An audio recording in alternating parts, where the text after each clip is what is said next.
So I was talking to a friend of mine the other day, and we were talking about how the club isn't fun like how it used to be. And I was wondering, like, where's all the dudes? I don't know, but they're not there. And that's cool, not like I care.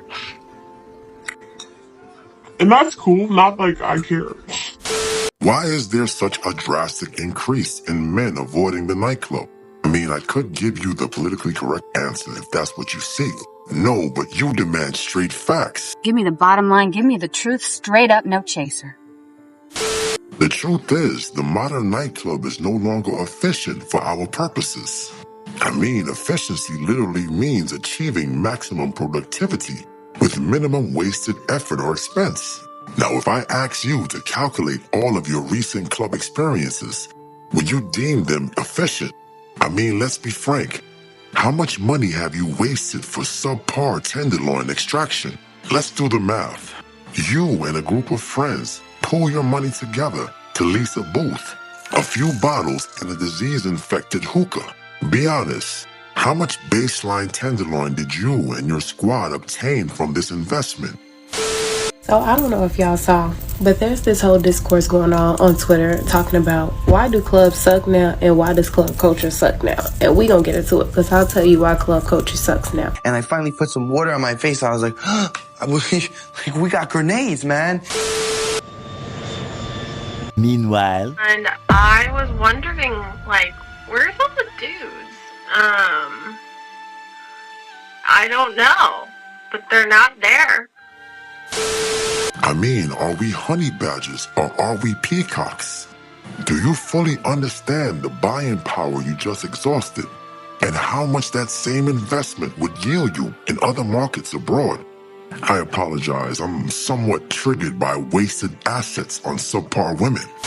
The nightlife industry and nightlife culture around the world is slowly dying. Here are 10 reasons why, but also, David, will it ever come back? a few moments later. People are primarily saving up their funds for larger festivals or bigger trips, potentially trips overseas to travel. Yeah, I mean, people are saving up for trips to Latin America, South America, to Asia. Passport bros? Passport bros, but also to Tokyo. Passport bros? Passport bros, but also to Tokyo. To this day, To this day, modern women cannot give us a clear distinction between a man being assertive versus a man being quote-unquote abusive. Because what's right and what's wrong all depends on if she finds you attractive. I feel like what you say, the men are different. The men are nicer, much more respectful. Respectful now, because like before you could like you be dancing and then after a while you gotta turn back like, who the heck is this? No, I could be pushing back like, he gonna come? Right? Like I hear doing the most work. Sir, grab this wine. No, but it's true. Even though what they ain't come But in it's for wine no more. Like this man love even the whole watching. touching thing, because I always used to have an SVD and it used to make me so annoyed when you pass people, they gotta touch you. Yeah, that's especially true. the men. Now, Nobody hands don't up, even girl. come at all. I was surprised when somebody told me, "Hey, honestly, it was very shocking." I'm kind of confused that you guys sound like you're upset. You don't get no, because bum rushed now anymore. look, when we used to get touched, it was annoying. You but wanted to get bum rushed. No, but you go into the complete opposite side. You need a balance. Don't touch me up disrespectfully. Right. But pull up on me. Pull up. You just want. If you're not her type, then be prepared for those Trey Songz or Cuba Gooding Jr. allegations in the near future. One man's flirt, depending on how he looks and presents, is another man's sexual harassment. Yes. And we are not doing a good job as women being able to explain why it's sexual harassment versus being an attractive opportunity. To this day. Men are frustrated. Men are not understanding what is the difference and why am I a threat if I'm being kind to you. So because of your behavior, women, I am now going to pull back my finances and resources. I'm now going to reduce my presence. I'm going to reduce my intentions, my efforts, because I don't want what my intentions are in terms of creating connection with you to be misconstrued as sexual harassment because you don't like how I look. I'm not your type. The nightclub is not only boring, but it's dangerous. Risking your future for a 200-pound five or a single mother six is next level ludicrous.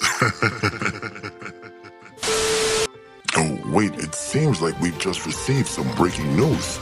Cobra is now reporting that Monica Leon, aka Danger from the Love of Ray J, has attempted to jump the wall of no return.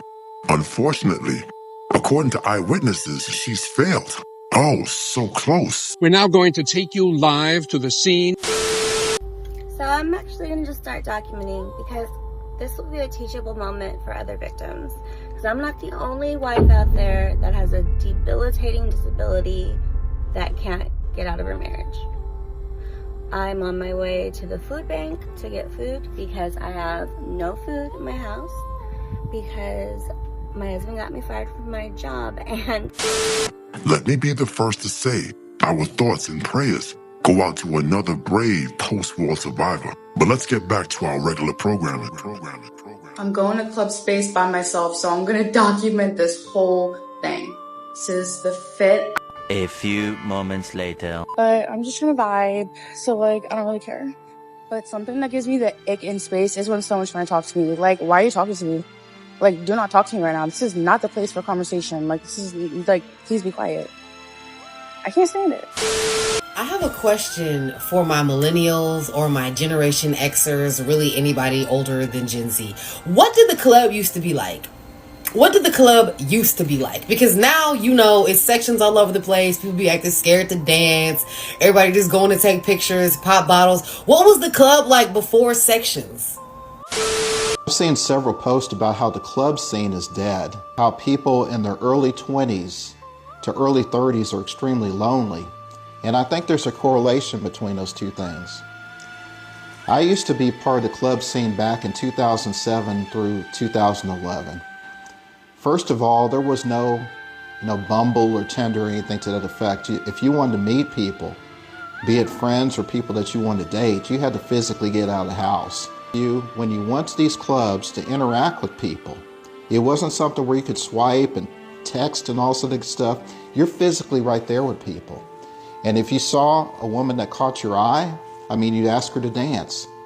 If you caught her eye, her and her friends would probably be dancing around you and you guys would wind up, mingling with them at that point in time.